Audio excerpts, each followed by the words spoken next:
tahapannya dari sains masyarakat ke transformasi sains ilmiah. Nah, untuk tahapannya yang pertama yaitu adalah tahap persiapan, dan yang kedua yaitu tahap wawancara, yang ketiga yaitu tahap praktikum untuk uji validitas, kemudian yang terakhir yaitu yang keempat, di mana yaitu prosesnya adalah dari pemberian solusi kepada masyarakat.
Di sini saya Dewi Samsyarahawati dari Teknik Surabaya, Prodi S1 Pendidikan IPA. Di sini saya sudah berada di pabrik produksi kapur dolomit di daerah Suci, Kabupaten Gresik.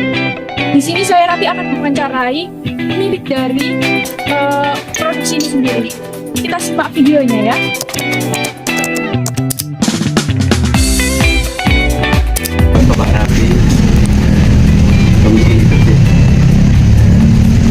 Pabrik kapur.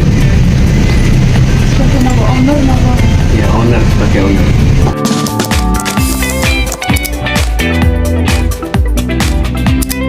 Untuk pertanyaan ruangan itu produksi ini tuh dari bintang terus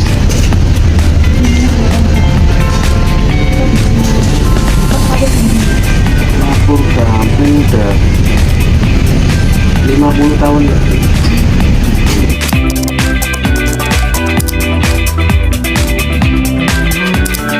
Pembuatan satu kapurnya itu pakai tradisional atau modern? Ini hitungannya ada satu mesin modern yang kita mesin di tradisional. Itu namanya apa mawon Pak? Mesin-mesin. Hammer mill, kayak hammer mill. Hammer mill lanjut nanti ke konveyor, baru nanti jadi hasil produksi. Terus prosesnya itu ya apa Pak? Maksudnya sampai jadi dapur Prosesnya kita ambil dari gunung untuk diproduksi, nyari yang kering, yang berkualitas, putih, NGO-nya tinggi. Gitu.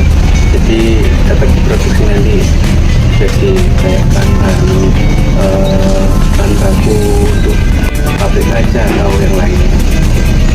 konten proses apa mawon Pak? Pembakaran atau Tidak ada. bagaimana? Tidak ada.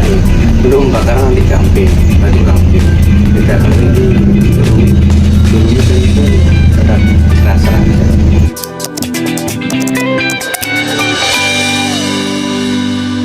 Pak, nopo bagaimana kita mengetahui kayak kapur berkualitas yang layak ini tuh gimana? Kalau saya sendiri cuma megang tahu ya, tapi kalau dilihat pasti yang masih pertama itu putih itu pasti berkualitas. Yang kedua kering, nggak basah. Yang ketiga harus disiapkan. Nanti tahu nanti dari hasil sampelnya mana bahan kimia yang dibutuhkan untuk putih.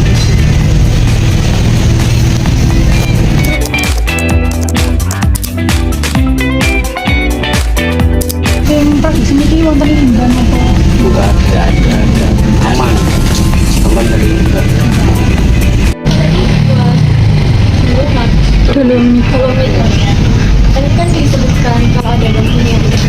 Nah itu kira-kira yang digunakan itu bahan kimia seperti apa? Tergantung kalau dolomit sendiri ya NGO Jawa zat besi zat terbesi. Hasil kami waktunya itu cara memanfaatkan bahan kimia itu seperti mengolahnya gitu. Mengolahnya ya Produksi gitu, limitnya itu tadi. dari tambangnya langsung di lab dulu. Jadi ada yang zatnya rendah, ada zatnya tinggi. Kita ambil yang tinggi. Kalau yang rendah nggak bisa dipakai kan. Jadi kayak yang nggak layak buat disapu itu yang rendah. Iya, bisa dipakai dengan yang lain. Mungkin dipakai pupuk gitu bisa. Dampaknya kayak mungkin suhu-suhunya itu kayak gimana? Ada suhu-suhunya? Oh ada suhu kelembapannya. Iya.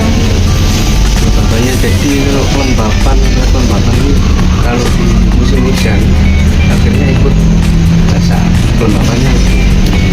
Kalau musim kering ini kualitas produksinya bagusnya di situ. Jadi yang kayak nggak itu yang kayak masih basah. Iya, nggak bisa, susah diproduksi. Yang satu hammer millnya nanti macet, itu prasarnya juga macet. Mungkin ada bahan tambahan dan awalnya atau kemudian juga. Oh, pernah ada untuk pengeringan dolomit ini sendiri, cuma nggak saya anu sekarang di alam ya. Seharusnya kan pakai blower, tapi mahal. Teknologinya ini udah termasuk modern. Iya, kalau dulu masih dipukul pakai ya manual. Karena seperti itu. Sebenarnya itu kearifan lokal. Iya. Nah, ini untuk kira-kira produksi ini tuh bisa dikaitkan dengan kearifan lokal kayak turun-temurun gitu. Turun-temurun ya bisa. Jadi ini udah dari dulu gitu. Udah dari dulu saya generasi Sebelum kan tadi yang banknya kan dilihat dulu ya. Nah itu sebelum ada laboratorium itu masyarakat itu kira-kira bagaimana cara uji banknya? Apa ada atau dari dulu udah ada? dari dulu udah ada. Proses pengolahan kapur dolomit dimulai dari penambangan batu dolomit di Bukit Kapur Suci Gresik. Setelah ditambang, batu-batu tersebut dibawa ke pabrik pengolahan untuk diproses menjadi kapur dolomit siap pakai. Setibanya di pabrik, bongkahan batu dolomit dimasukkan ke dalam saringan manual oleh para pekerja. Dari proses ini, serbuk dolomit setengah jadi akan jatuh ke bawah dan dilanjutkan ke tahap berikutnya melalui mesin konveyor. Biasanya, satu kotak penuh batu dolomit seperti yang terlihat di video dapat diangkut oleh satu unit truk besar, menandakan skala produksi yang cukup tinggi di pabrik. Mesin konveyor berperan penting dalam proses pengolahan ini. Mesin ini akan membawa hasil saringan menuju tahap penggilingan lanjutan. Dolomit mulai dihancurkan di sini hingga mencapai kemurnian sekitar 80%. Konveyor bekerja terus-menerus mengalirkan material ke bagian mesin berikutnya secara efisien.